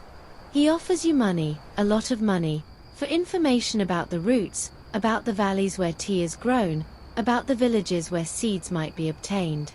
You don't take the money, but you don't refuse it either, and that hesitation is enough. The young porter, the one who gave you the mantra, appears at your elbow and leads you away, his face unreadable. Later, he tells you that those men are dangerous, not just to themselves but to everyone who talks to them. The Chinese authorities have informants everywhere, he says. If they think you're helping the plant hunters, you'll never leave the plateau. You'll become another cairn, another pile of stones with no name, another story that ends in the mountains. The plant hunters leave the next day, heading east toward the tea-growing regions, toward the heart of the secret they're trying to steal. You watch them go, and you feel something you can't name, a mix of relief and unease, of curiosity and dread. Part of you wants to know what happens to them, whether they succeed, whether the tea they're trying to steal ends up changing the world the way British tea plantations eventually did. Part of you hopes they fail, hopes the mountains take them the way the mountains take everyone who doesn't belong, hopes that the secret of tea stays where it's been for millennia. But you know, even as you watch them disappear into the distance, that the world is changing. The tea routes you've been walking, the ancient paths that have carried tea for centuries, are about to become obsolete. Not because of roads or trucks or any of the things you'll see later, but because of men like these, men who will steal the source and plant it elsewhere, men who will make tea common where it was once precious, men who will destroy the very thing they're seeking. Historians still argue whether the plant hunters were heroes or villains, whether they were advancing knowledge or committing theft, whether the spread of tea cultivation to India and beyond was a net good or a net loss for the world. What's certain is that they changed everything. Within decades of their successful smuggling missions, and some of them did succeed, did get seeds and saplings out of China, the global tea trade was transformed. China's monopoly was broken. New plantations in India and Ceylon began producing tea that could undercut the prices of the old routes. And the tea caravans, the ancient paths, the passes you've been crossing, they began their long decline into obsolescence. The men you just watched ride east were carrying more than seeds. They were carrying the future, and the future had no place for mules and porters and months-long journeys across the roof of the world. Down the other side into Bhutan's mist, you descend into forests where Yeti stories start to make sense and the tea you brought suddenly smells like home. The pass behind you now, the plateau fading into memory. You begin the long descent toward Bhutan. The change is gradual at first, a few more shrubs than you saw on the Tibetan side, a trace of green in the spaces between rocks, but then it accelerates, the world transforming with each 1,000 feet of elevation loss. The air thickens, becomes breathable again, and with each lungful you feel your head clear, your strength return, your very self reassemble from the scattered pieces it became at altitude. By the time you reach the tree line, you're almost giddy, drunk on oxygen, laughing at nothing while the porters watch with the tolerant amusement of people who've seen this reaction many times before. The trees are like nothing you've seen. Rhododendrons the size of oaks, their branches twisted into shapes that seem almost intentional, draped with moss that hangs in streamers like old man's beard. Bamboo thickets so dense that the trail becomes a tunnel, green walls on either side, light filtering through in shafts that seem solid enough to touch. Ferns everywhere, unfurling in spirals that catch the mist drifting through the forest. And the mist itself, constant, enveloping, turning the world into a series of partial revelations, a tree here, a cliff there, a glimpse of something moving at the edge of vision that's gone before you can focus. This is Bhutan's southern slope, the place where the Himalayas exhale into jungle, and it feels more alive than anywhere you've been on this journey, more alive and also more strange. Here's a detail that might make you look twice at the forest around you. The Yeti stories, the legends of wild men that haunt these slopes, didn't come from nowhere. They came from this forest, from the mist and the shadows and the sense that something is watching from just beyond sight. They came from the bears that walk on two legs when they're curious, from the langur monkeys that scream in the night like something being murdered, from the sheer otherness of a place where every sound is unfamiliar and every shape could be something you don't want to meet. The porters believe in Yeti, or believe in something, and they don't laugh when you ask about it. They just say that the forest is old, older than anything, and that old forests have a way of keeping secrets. You feel it yourself, as you walk. The sense of being observed, of eyes in the mist, of movement just beyond the range of clear vision. It's not threatening, exactly. More like a reminder that you're not alone, that this place was here long before you arrived and will be here long after you leave. The tea on the mule's back seems out of place here. Too dry, too compact, too much of the high plateau in its compressed leaves. But you also notice something else. The tea smells different in this humidity. The bricks you've been carrying for weeks, wrapped and strapped and protected from moisture, have started to release their scent into the damp air. It's subtle, barely there, but it's the smell of home, not your home, necessarily, but home in the abstract. Home as a place where tea is drunk and stories are told and people gather around stoves in the evening. The tea is reminding you, even as you carry it deeper into the forest, of where it came from and where it's going. The trail descends steeply now, switchbacking through the rhododendrons, crossing streams that appear without warning and disappear just as quickly. The mules handle the descent with the same care they showed on the climb, picking their way down slopes that would have you sliding on your backside if you tried them alone. You slip anyway, once, your feet going out from under you on wet moss, and you grab a handful of fern to stop your fall. The fern comes away in your hand, roots and all, and you sit there for a moment, breathing hard, while the porters pretend not to notice. When you stand up, you see that you've landed next to a small shrine. Just a few stones, a faded prayer flag, a small figurine carved from wood and left as an offering. The forest has its own gods, its own guardians, and you've just been reminded to pay attention.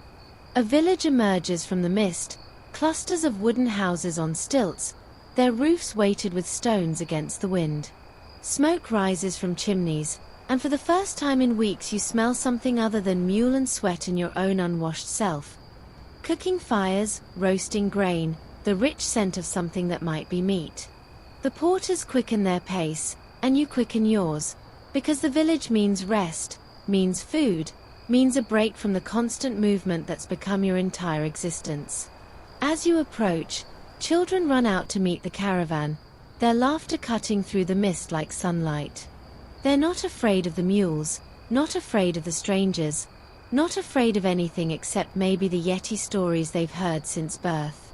One of them touches your sleeve, then runs away giggling, and you realize how strange you must look, pale, exhausted, dressed in clothes that were never designed for this place. The village elder welcomes the caravan with a formality that seems at odds with the casual chaos around him. Tea is offered, of course, butter tea, the same you've been drinking for weeks, but here it tastes different, softer, infused with the moisture of the forest. You drink it gratefully, feeling the warmth spread through your chest, and for a moment you're almost overcome with something you can't name. Not homesickness. You're too far from home for that word to mean anything. Not exhaustion. Though you're exhausted. Something else, something like recognition, like the tea is telling you that you've done what you came to do, that the worst is behind you, that the rest of this journey is just the process of returning to a world you used to know. Historians still argue whether the tea routes extended all the way into Bhutan's southern valleys, or whether the trade stopped at the plateau and goods were exchanged there for Bhutanese products. What's certain is that the forest you're walking through was connected to the tea trade in ways that went beyond simple commerce. The tea that crossed the passes ended up here, in villages like this one, drunk by people who had never seen a tea plant and never would. And the people here sent things back up the passes. Cane for baskets, wood for handles, the hand-woven cloth that kept porters warm at altitude. The connection between plateau and forest, between high and low, was as old as the trade itself. You're walking that connection now, feeling it in the tea you drink and the mist on your skin and the laughter of children who don't know they're part of something ancient. The caravans that vanished without a trace. You cross passes where entire trains disappeared, swallowed by snow or time, leaving only frozen tea leaves as evidence. The mist of Bhutan's forests lifts as you climb again, not toward another high pass but toward something else. A ridge, a shoulder, a place where the trail divides and one branch leads down to the lowlands while the other leads somewhere you'll never go. The porters become quiet as you approach this junction, their usual low conversation fading into silence. You ask why, and the young porter points to a side valley, narrow and steep, its entrance almost hidden by overhanging rock. That way, he says, leads to a pass that no one uses anymore. Not because it's harder than the others, it's actually easier, lower, more direct, but because something happened there, something that made everyone decide that easier wasn't worth the risk. You've heard stories like this before, in every culture, every mountain range. The pass that swallows travelers. The trail that leads nowhere. The place where people go in and don't come out. And after a while everyone stops going in because the pattern is too clear to ignore.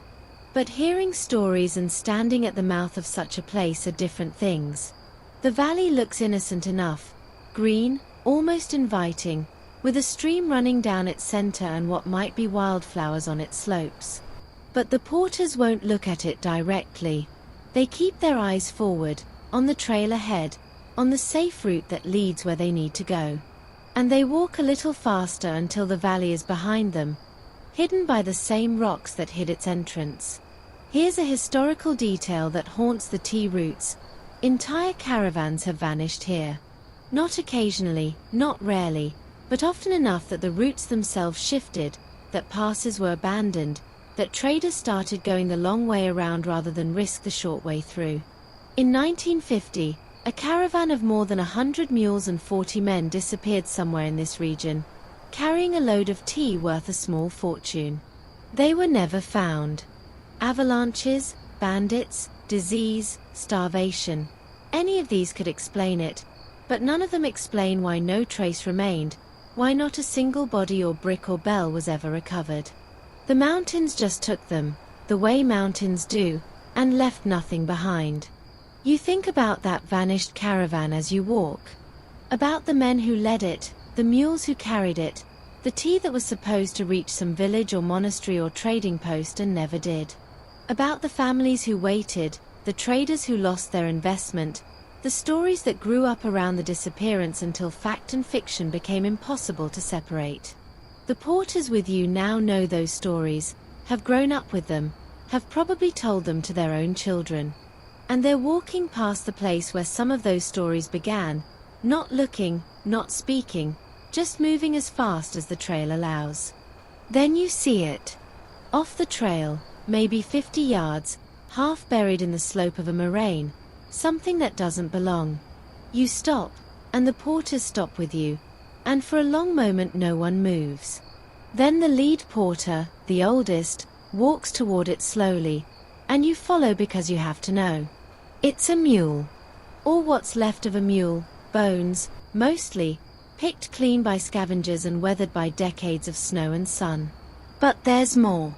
Scraps of leather, what might have been a pack saddle, and scattered around the bones, dark against the grey scree, something that can only be tea leaves. Frozen, preserved, still recognizable after all these years. The mule fell here, or was left here, or crawled here to die, and its load scattered across the slope and never moved again. The old porter kneels beside the remains, not touching, just looking. He murmurs something, a prayer or a blessing, and then he stands and walks back to the trail without speaking. The rest of the porters follow, and you follow too, because there's nothing else to do. But you can't stop thinking about those tea leaves, still there after decades, still waiting for someone to come and claim them. They'll never be claimed. They'll never be brewed, never warm anyone, never fulfill the purpose for which they were grown and harvested and compressed and wrapped and strapped onto a mule's back.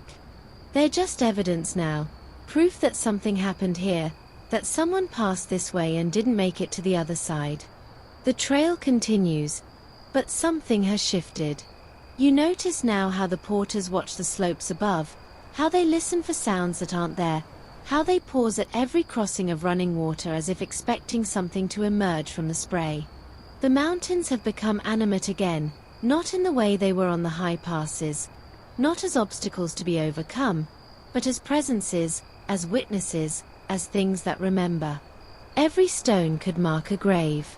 Every patch of level ground could be where someone made their last camp. Every gust of wind could be the voice of someone who never came home. Historians still argue whether the disappearances were natural or otherwise, whether avalanches and storms account for all of them, or whether bandits and warfare played a larger role than the records suggest. The truth is probably somewhere in between, A mix of hazard and human cruelty that made the tea routes dangerous in ways that can't be separated. What's certain is that the mountains kept their secrets. Even today, with satellite imagery and search teams and all the technology the modern world can bring to bear, there are passes where caravans vanished and never reappeared, where the only evidence is the occasional scatter of frozen leaves, waiting for someone to come and brew them into tea. You make camp that night in a hollow that feels almost cozy after the exposure of the day. The porters are quieter than usual, their jokes and stories replaced by a silence that seems to respect something you can't quite name. You touch the mantra around your neck, the one the young porter gave you, and you think about all the people who wore mantras like this and still ended as bones on a slope somewhere. The mantra didn't save them. Nothing saved them. But maybe that's not what the mantra was for. Maybe it was for the people who found them, who could say the right prayers and stack the right stones and ensure that someone, somewhere, remembered that they existed. You'll never forget the tea leaves on that slope. You'll never forget the mule's bones, or the porter's prayer, or the way the whole caravan walked past without looking. That's what the mantra does, you realize. It makes sure someone remembers. Modern roads that made the old routes obsolete. You watch from the ridge as trucks rumble below, and you realize the path beneath your feet is already becoming myth. The ridge gives you a view you weren't expecting. Below, in the valley that's been your destination for weeks, a road runs straight and smooth. The kind of road that would barely qualify as a rural lane anywhere else, but here looks like an impossible miracle. Trucks move along it, slow and steady. Their diesel engines echoing off the valley walls in a sound that's already familiar even though you've never heard it before. They're carrying tea.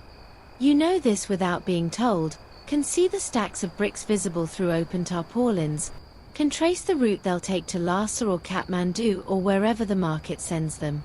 The tea is moving faster than you ever could, safer than you ever could, cheaper than you ever could. And you're standing on a ridge, watching it happen, feeling something that might be progress and might be loss and might be both at once. The porters have stopped too. They're watching the trucks with expressions you can't read. Not resentment, not bitterness, not even nostalgia. Just watching, the way you'd watch a river you once crossed on foot now spanned by a bridge. The road below has been here for years, they tell you. Longer than you'd think. The first attempts to build it started decades ago, pushed through by governments who saw the tea routes as obstacles rather than lifelines, as things to be replaced rather than preserved. The road won eventually, because roads always win. It's faster, cheaper, safer. A journey that took months now takes days. Loads that killed mules and men now ride in air-conditioned cabs driven by men who've never seen a pass except through a windshield. The old routes, the ones you've been walking, are already becoming obsolete. In another generation, they'll be forgotten entirely. Here's a lesser-known detail about the transition from mules to motors. It happened gradually, then suddenly. For decades, the old routes and the new roads coexisted, the caravans serving villages too remote for trucks, the trucks handling the bulk trade between major centers. But each year, another stretch of road opened, another pass became accessible, another section of the ancient network fell into disuse. The porters who'd spent their lives on the trails found themselves with nothing to do, their skills obsolete, their knowledge worthless.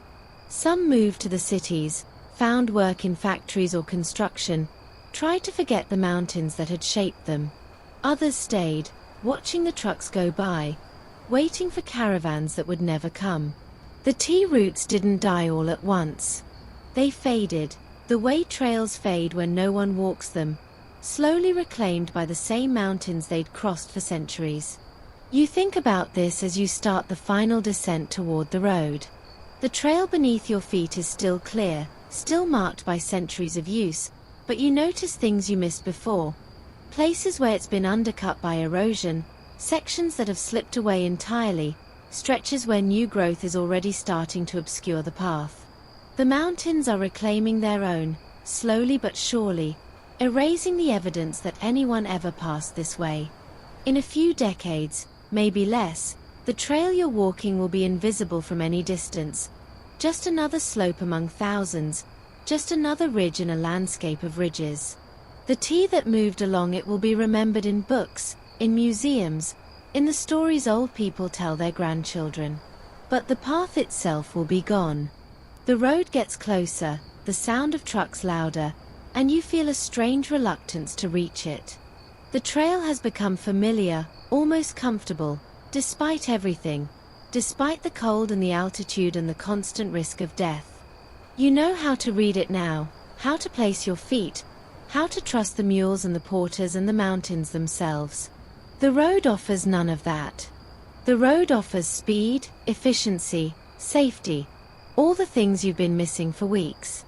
But it also offers anonymity, disconnection, a way of moving that requires nothing from you except the fare. You're not sure which you prefer, and the uncertainty bothers you more than you expected. The porters stop at a viewpoint just above the road, a place where the trail opens onto a ledge overlooking the valley. They sit, and you sit with them, and for a long time no one speaks. Then the old porter, the one whose fingers are bent by decades of straps, begins to talk. He talks about the first time he saw a truck, years ago, when he was young and the road was new. How he thought it was a demon, a machine sent by the gods to destroy the old ways. How he hid behind a rock and watched it pass, expecting it to burst into flames or sprout wings or do something that made sense in the world he understood. How it just kept moving, rumbling along the road, carrying tea that should have been on mules. He laughs at himself, a dry sound with no humor in it. He thought the trucks would fail, he says. He thought the mountains would reject them, the way they rejected careless travelers and unlucky caravans. But the mountains accepted the trucks, or at least tolerated them, and the trucks kept coming. And now there are more trucks every year and fewer mules, and soon there will be no mules at all. Historians still argue whether the road-building projects that ended the tea routes were inevitable or imposed, whether the old ways would have died on their own eventually, or whether governments and corporations killed them deliberately to open the region to exploitation. The truth, as always, is somewhere in between. The roads did bring benefits: cheaper goods, faster travel, access to medical care and education for villages that had been isolated for centuries. But they also brought loss, the loss of a way of life, of skills and knowledge accumulated over generations, of the deep connection between people and the mountains they crossed. The porters sitting with you are the last of their kind, the final generation to know the passes as living things, to read the weather in the movement of clouds, to trust their lives to mules and mantras and the kindness of strangers. When they're gone, the knowledge goes with them. You stand finally, because you have to, because the road is waiting and the trucks are waiting and the world you came from is waiting somewhere beyond the valley. The porters stand too, and for a moment you're all just people on a ridge, looking down at something that represents the future and looking back at something that represents the past. Then you start walking again, down toward the road, down toward the end of the journey, down toward the place where the trail meets the highway and the old world meets the new. The tea you've been carrying will go onto one of those trucks, probably, transferred from mules to motors for the final leg of its journey. You'll go on to a different truck, heading in a different direction, heading home. And somewhere behind you, the trail will wait, patient as the mountains, for someone else to walk it. But no one will. Not anymore. What remains when the tea stops moving? You sit in an empty tea house and listen for hooves that will never come, catching the faint scent of leaves in the wind. The tea house sits at a crossroads that isn't really a crossroads anymore. Once, two trails met here, one coming down from the high passes, one heading toward the lowland markets, a third branching off toward villages you can't see from this spot. Caravans would stop here for the night, sometimes longer, trading news and stories and the kind of companionship that only comes when you've spent weeks staring at the back end of a mule. The tea house was built for that traffic, grew with that traffic, depended on that traffic for its existence. Now the traffic is gone, and the tea house remains, waiting for customers who will never arrive. You found it on your way down from the ridge, drawn by something you can't name. Curiosity, maybe, or the same instinct that makes you look twice at ruins anywhere. It's still standing, barely. The roof sags in the middle, weighted by years of snow that no one clears anymore. The walls lean at angles that don't seem possible, held together by habit more than structure. The door hangs open, or hangs at all, and you step inside because stepping inside is what you do, because you need to see what's left when the tea stops moving. Inside, the tea house is a museum of the ordinary.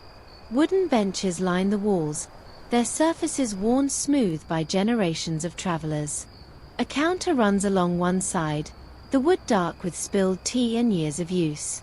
Shelves behind it hold cups and bowls, some broken, some intact, all covered with dust so thick it's become part of their surface. In the corner, a stove stands cold and silent, its chimney pipe rusted through in places, patches of light showing through holes in the metal. You can almost see the way it would have looked on a winter night. The fire blazing, the tea bubbling, the benches full of men and women warming themselves before the next day's climb. Almost. But the fire's been out for years, and the only warmth now comes from the sun through the broken roof, and the only sounds are the wind and your own breathing and the distant rumble of trucks on roads that weren't here when this place was built. Here's a detail that might make you see this empty room differently. Someone lived here once. Not just worked here, but lived here, spent years of their life in this isolated spot, serving tea to strangers who passed through and then vanished. They would have known the regulars by name, the traders who came through season after season, the porters who stopped for a bowl and a story before heading back up. They would have watched children grow into porters, porters grow old and stop coming, new faces appear to replace the old. And then, gradually, the faces stopped coming altogether. The traffic slowed, then stopped, and the person who ran this tea house was left alone with empty benches and a cold stove and the knowledge that the world they'd known was ending. Maybe they stayed for a while, hoping the caravans would return. Maybe they left eventually, walked down to the road and caught a truck to somewhere else. Maybe they're still here, buried somewhere in the hills behind the building, waiting for one last customer to show up and order tea. You sit on one of the benches, feel the smooth wood beneath your hands, try to imagine the lives that have passed through this room. How many bowls of tea were served here? How many deals struck, stories told, marriages arranged, deaths mourned? How many people sat exactly where you're sitting, in exactly the same posture, looking out the same door at the same mountains, wondering what waited for them on the other side? The tea house holds all of it, somehow, not in any physical way, not in objects or records or anything you could point to, but in the space itself, in the way the light falls and the dust settles and the wind sounds different inside than out. You're not imagining it. The place is full of ghosts, and the ghosts are friendly, and they're glad you came even if you're not one of them. The wind shifts, and through the open door you catch a scent that stops your breath. Tea. Not the stale smell of old leaves, not the memory of tea that lingers in old buildings, but fresh tea, tea that's being brewed somewhere nearby. For a moment, just a moment, you're sure the caravans have returned, that you'll look up and see mules filing past the door, that the benches will fill with travelers and the stove will roar back to life. But the moment passes, and the scent fades, and you realize it was just the wind carrying something from somewhere else, from a village down the valley where people still drink tea the old way, where the tradition continues even if the trade that supported it is gone. You walk outside, stand in the empty crossroads, look up at the pass you crossed days ago. It's invisible from here, hidden behind ridges and shoulders and the simple curvature of the earth. But you know it's there, know exactly where it sits, could point to it without hesitation. The trail that leads to it is still there too, though you can't see it from here, winding up through the hills, past the cairns and the monasteries and the places where caravans vanished without trace. It's waiting, the trail, patient as the mountains, for someone to walk it again. But no one will. Not for tea, anyway. The tea moves by truck now, fast and efficient and utterly forgettable. The tea that once required months of travel, that was worth more than silver, that connected the lowlands and the plateau in a web of mutual dependence, that tea is gone. What's left is this, an empty tea house and an overgrown trail and the faint scent of leaves in the wind. You should go. The road is waiting, the truck is waiting, the world you came from is waiting somewhere down the valley. But you don't go, not yet.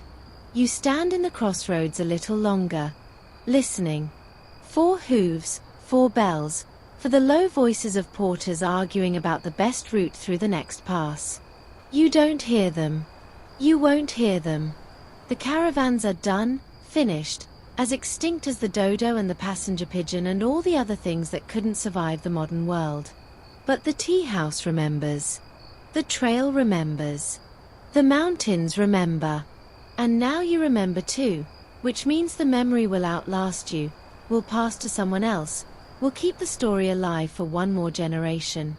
That's what remains when the tea stops moving. Not the tea itself, not the trade, not the routes. Just the memory, carried by people like you, who walked the passes and sat in the empty tea house and caught the faint scent of leaves in the wind. Historians still argue whether the tea routes will ever be walked again, whether there's value in preserving them beyond the purely archaeological. Some say they should be left to the mountains, reclaimed by the same forces that created them, allowed to fade into the landscape they crossed for so long. Others say they should be marked, mapped, turned into trekking routes for tourists who want to experience a small taste of what the caravans endured. Both sides have a point, and both sides are probably wrong, because the tea routes were never about preservation or tourism. They were about movement, about connection, about the simple stubborn human insistence on trading tea for salt across the highest passes on earth. That movement has stopped, that connection broken, and nothing will bring it back. But you were part of it, for a little while, and that means something. It means everything. The wind shifts again, and the scent of tea fades, replaced by the clean smell of snow and stone and the distant diesel of trucks. You turn away from the tea house, away from the trail, away from the passes and the monasteries and the cairns and all the ghosts that walk this route. The road is waiting. The truck is waiting. Home is waiting, somewhere down the valley, somewhere in the lowlands, somewhere in a world where tea comes in bags and you boil water without thinking about where it came from or how it got to you. You'll drink that tea. When you get home, you'll drink it and remember this place, this journey, this moment when you stood in an empty tea house and listened for hooves that would never come. And now the tea house fades behind you, the trail disappears into the hills, the mountains themselves grow smaller in the distance until they're just a line on the horizon, just a memory, just a story you'll tell when someone asks about the time you walked the forgotten tea routes across the high Himalayan passes.